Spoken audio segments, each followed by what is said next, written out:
Assalamualaikum warahmatullahi wabarakatuh. Pada video pembelajaran kali ini, kami akan menjelaskan tentang regresi kuantil. Kami akan menjelaskan tentang definisi, kelebihan, dan kekurangan, serta kami akan memberikan contoh soal dan menyelesaikannya dengan aplikasi RStudio, serta menginterpretasikannya. Penjelasan lebih lanjut akan dipresentasikan dalam video kali ini. Adapun anggota dari kelompok kami, yaitu pertama saya sendiri Arif Barik Syam, yang kedua Andi Nur Syafira Nilamsari, dan yang ketiga Nafisa Naila Wafir. Latar belakang dari regresi kuantil yaitu dalam analisis statistika modern, menggunakan regresi kuantil telah menjadi semakin penting dalam memahami hubungan antara variabel independen dan variabel dependen di berbagai bagian dari distribusi.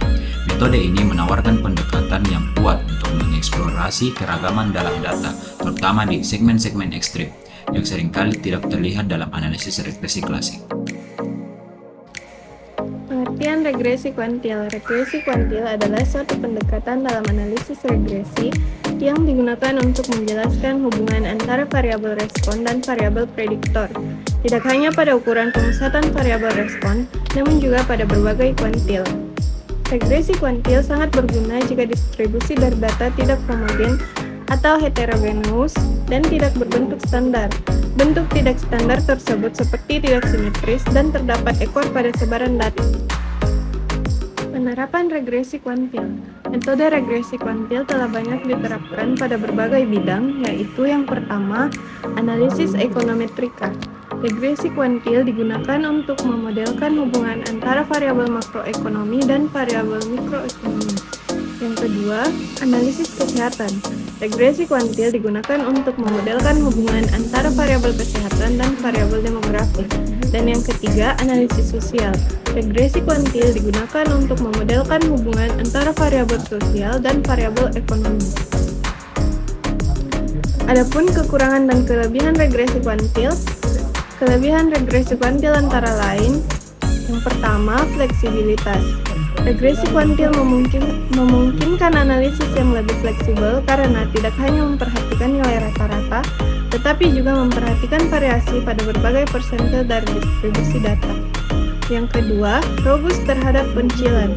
Regresi kuantil cenderung lebih robust terhadap adanya pencilan atau outlier dalam dataset karena memperhitungkan kondisi pada berbagai persentil sehingga tidak terlalu dipengaruhi oleh nilai ekstrim. Yang ketiga, mempertimbangkan distribusi non-normal. Metode regresi kuantil tidak mengasumsikan distribusi normal pada data, sehingga cocok digunakan untuk data yang tidak terdistribusi secara normal. Yang keempat, informasi lebih lengkap. Dengan memodelkan berbagai persentil dari variabel respons, regresi kuantil memberikan informasi yang lebih lengkap tentang hubungan antara variabel prediktor dan respons, termasuk dalam situasi di mana ada heteroskedastisitas atau ketidakseimbangan dalam data. Adapun kekurangan regresi kuantil antara lain, yang pertama, komputasi yang intensif.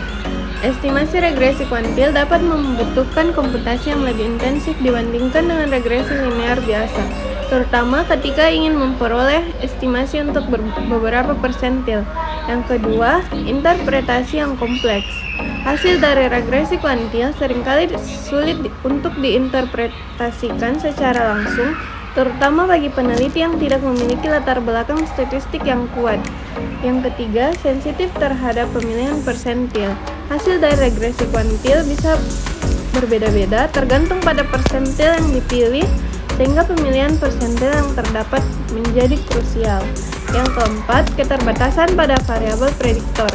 Regresi kuantil dapat mengalami kesulitan dalam menangani model dengan banyak variabel prediktor, terutama dalam situasi di mana ada korelasi antara variabel prediktor. Hal ini dapat menyebabkan overfitting atau masalah multicollinearity. Koefisien korelasi. Korelasi adalah metode statistik yang digunakan untuk mengukur besarnya hubungan linear antara dua variabel atau lebih. Nilai korelasi populasi berkisar antara interval P lebih besar dari -1 dan lebih kecil dari 1. Jika korelasi bernilai positif, maka hubungan antara dua variabel bersifat searah. Sebaliknya, jika korelasi bernilai negatif, maka hubungan antara dua variabel bersifat berlawanan arah. Multikolinearitas. Multikolinearitas adalah salah masalah dalam analisis regresi. Apabila beberapa prediktor berkorelasi, maka akan sulit membedakan pengaruh dari masing-masing variabel. Salah satu cara untuk mendeteksi terjadinya multikolinearitas yaitu dengan melihat nilai varians inflation factor atau VIF, merupakan nilai yang menggambarkan kenaikan varians dari dugaan parameter antara variabel prediktor. Koefisien determinasi. Koefisien determinasi adalah metode untuk mengukur seberapa jauh kemampuan model dalam menerangkan variasi dari variabel independen. Nilai koefisien determinasi yaitu 0 dan 1. Nilai yang kecil atau mendekati 0 berarti kemampuan variabel independen dalam menjelaskan variasi variabel sangat terbatas.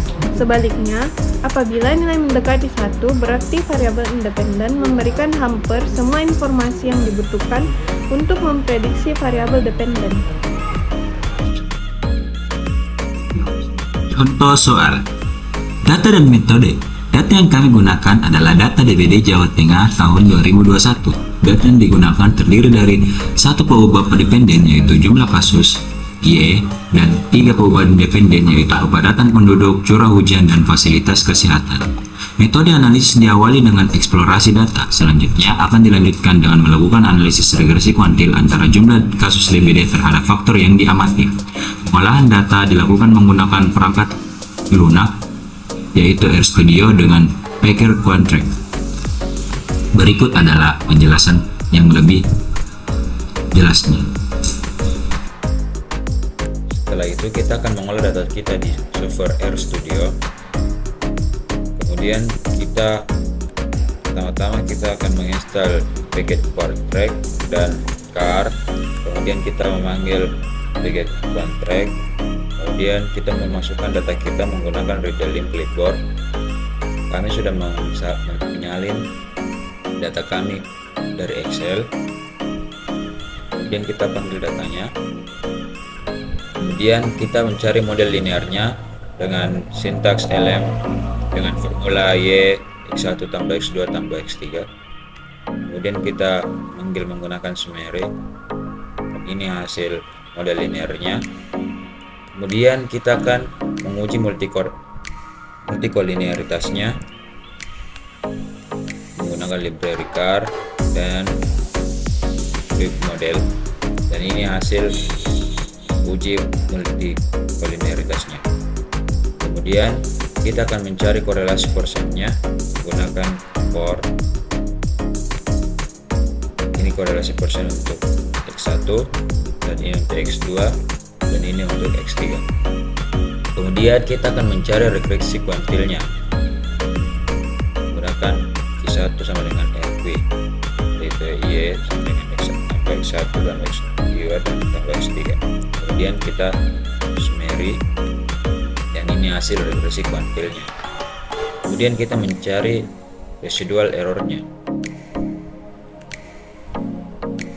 dan inilah residual error. Kemudian kita mencari prediksi, dan inilah prediksinya untuk X1 sampai X3. Kemudian kita akan melihat plot dari X1, X2, dan X3.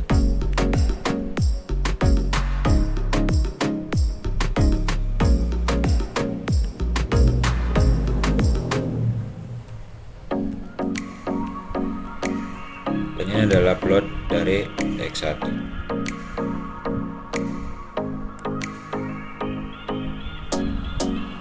Selanjutnya kita akan melihat plot dari X2.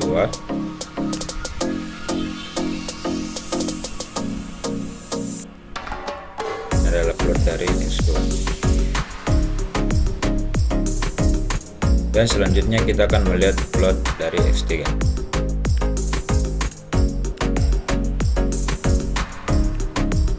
Adalah plot dari X3. Oke, selanjutnya kita akan menginterpretasikan interpretasi. Yang pertama, multikolineritas. Jika dilihat dari nilai koefisien korelasi antar prediktor, dapat disimpulkan bahwa tidak terdapat multikolineritas karena nilai koefisien korelasi tidak lebih dari 0,95. Yang kedua, analisis regresi kuantil.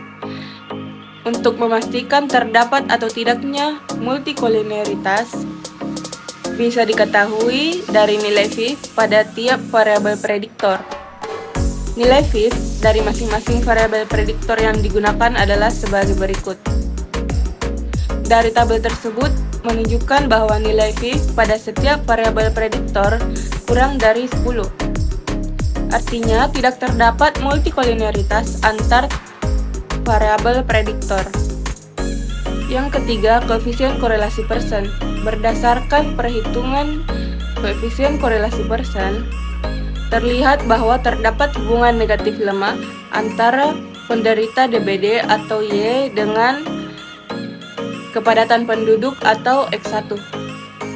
Hubungan negatif lemah antara Y dengan curah hujan atau X2 dan hubungan positif lemah antara Y dengan fasilitas kesehatan atau X3. Dapat dilihat juga pada tabel tersebut bahwa tidak ada hubungan antara X1, X2, dan X3.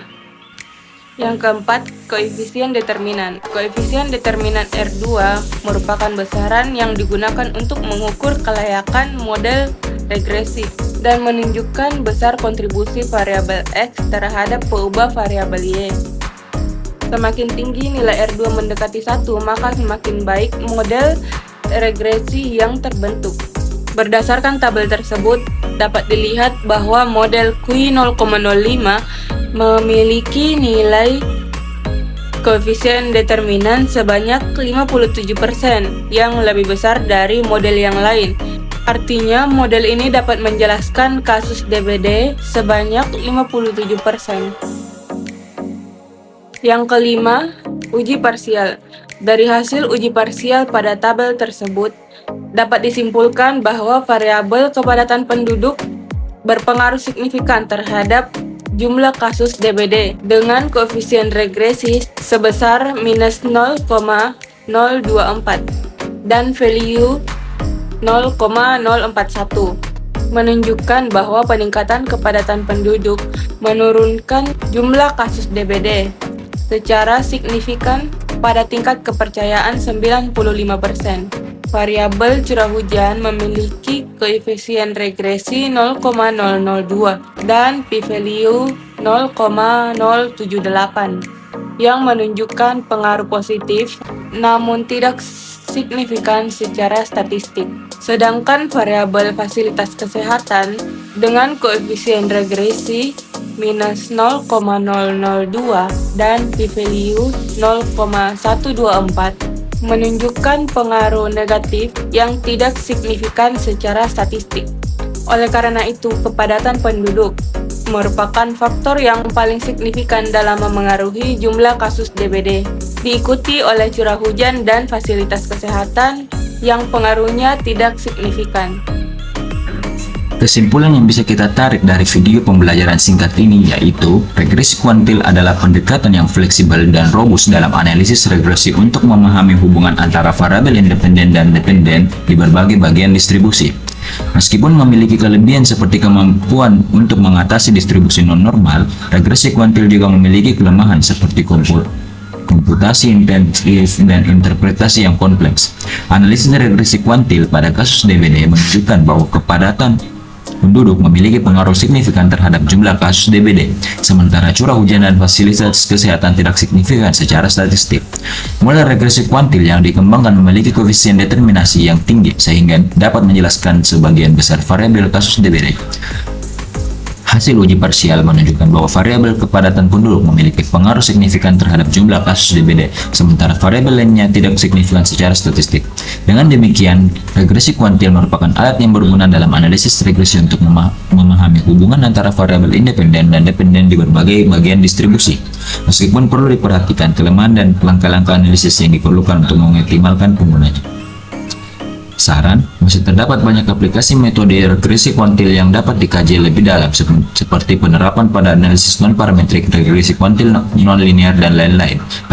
Penerapan pada kasus tersebut mungkin dapat menjadikan topik untuk dibahas pada kesempatan berikutnya. Sekianlah dari presentasi dari kelompok kami. Kurang dan lebihnya mohon dimaafkan. Wabillahi taufiq wal hidayah. Assalamualaikum warahmatullahi wabarakatuh.